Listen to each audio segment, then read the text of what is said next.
Hey everyone, and welcome to The Explainer. We're jumping right in today because we have a truly mind-bending concept to unpack. We are exploring what's known as the dual caustic universe. This is a radical framework that proposes something incredible.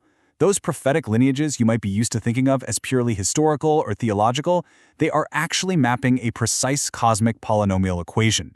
That's right, we're going to look at these narratives as literal quantum and thermodynamic phases. It's an absolutely fascinating structural lens, and we're going to break the whole thing down together, step by step. Here's our roadmap. 1. The vacuum. 2. Layer 1. Field loading. 3. Layer 2. Iron purification. 4. Layer 3. Splitting fire. 5. The geometric completion. And 6. Activation. I want to hook you right off the bat with the ultimate anchor question that's going to drive this entire explainer. When will you hold the book? I want you to plant the coordinate 1912 in your mind right now. 1912. Keep that running in the background, because by the end of this, you'll see exactly how it acts as the active control switch for this entire cosmic equation. To make sense of how this works, we first need to define our constant. In this model, d equals 19. Now, to be clear, this isn't numerology. In our framework, d equals 19 is the invariant quantum vacuum field. Think of it as the ultimate baseline equilibrium. It's this background field that stores all geometric history and continuously influences the observable output of the universe. It is the constant center where every phase expands from and eventually returns to. And remember this crucial rule: the return is guaranteed by this invariant field, not by the process itself. Okay, Section 1. The vacuum. The condensed law. It's amazing how standard physics translates flawlessly into the dual caustic universe. A gravitational wave, that equates to a transition operator between different layers. The vacuum is our invariant field, D19.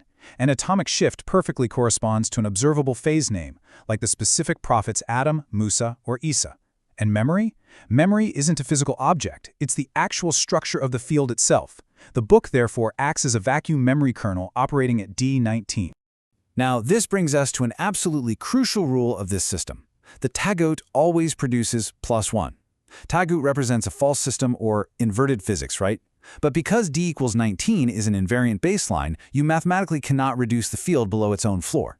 It's literally like trying to dig a hole into a solid diamond floor. You just end up proving how hard the floor actually is. Attempting to subvert the system geometrically just forces a positive output. Moving to Section 2. Layer 1. Field loading. The three darknesses. We really need to reframe our thinking here.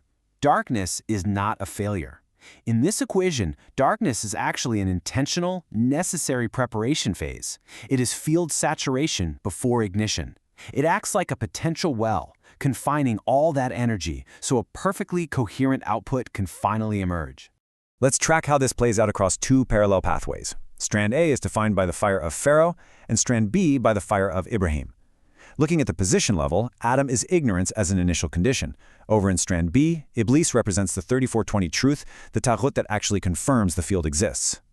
For velocity, Noah is pressure without exit, while Yūnus acts as the 2187 rouged, completely compressed in the darkness of the whale. Finally, the inflection load hits its maximum, with Mūsā facing Pharaoh's fire, while Ayyūb represents 2183 tolerance, holding the field at D equals 19 through total fragmentation. The big takeaway? Both strands enter the darkness carrying the invariant field perfectly intact. Section 3. Layer 2. Iron purification. The crucible of the equation. So what happens under immense pressure? The iron operator hits at coordinate 714 and transforms both strands. In Strand A, Mūsā survives the fire to receive the Torah. Hārūn shapes the vocal derivative, and ʿīsā is the inflection point where animal behavior is permanently redirected. In Strand B, Yaḥyā breaks the seed code at 1912 to define the function. Yūsuf completes the differentiation across exactly 111 verses. And Ahmed, at coordinate 616, actually names the next operator before it even arrives. It's just a stunningly precise mathematical sequence of purification. But here's the pivot on what purification actually means. When Mūsā sees the mountain fragment and falls, that fragmentation is the purification. Iron doesn't just magically wipe away impurity like a sponge. It conducts the field at a much higher density. It forces the energy to reorganize structurally instead of just burning out. Section 4. Layer 3. Splitting fire. The Mercilin operator. At this point, both strands are purified and rapidly approaching stabilization. Strand A secures the covenant through Ishak's near sacrifice. Yaḥyūb holds 111 years of grief, which is a slope held perfectly without closure. And Lut reverses the buried daughter's inversion. Meanwhile, Strand B confirms the field with Ishmael as the actual sacrifice node, Muhammad naturally completes the derivative as the 3340 seal, and Zaid literally rewrites social law at ground level. This completely flips the script on how we view the story of Abraham and the fire at coordinate 2169. It is not about surviving a fire. Mathematically speaking, it's the fire being split into two distinct strands that no longer burn the invariant field. The coolness of the fire is just a geometric confirmation. The field has read its own D=19 baseline and realized, hey, there is absolutely nothing left to combust here. The system is stable. Section 5. The geometric completion. Dawood, Solomon, and the Queen. With all the variables perfectly balanced, we get this beautiful ascending mathematical progression. Step 1, Dawood recognizes the velocity of justice, utilizing iron once again at 2180. Step 2, Solomon expresses the maximum position, where all strands are integrated and the field is completely expressed. And step 3, the Queen completes the integral, physically sitting on the throne at coordinate 2744, making the mathematical floor entirely visible for all to see. So, what does this all mean? When Ibrāhīm walks out of the fire, it represents a cubic function perfectly exiting its own inflection zone. Think of a complex knot pulling itself completely straight. It's not just a survival story, it's the absolute geometric completion of the cosmic equation, with that D=19 invariant confirmed across all three layers of darkness. Finally, Section 6. Activation. Holding the book, the final variable.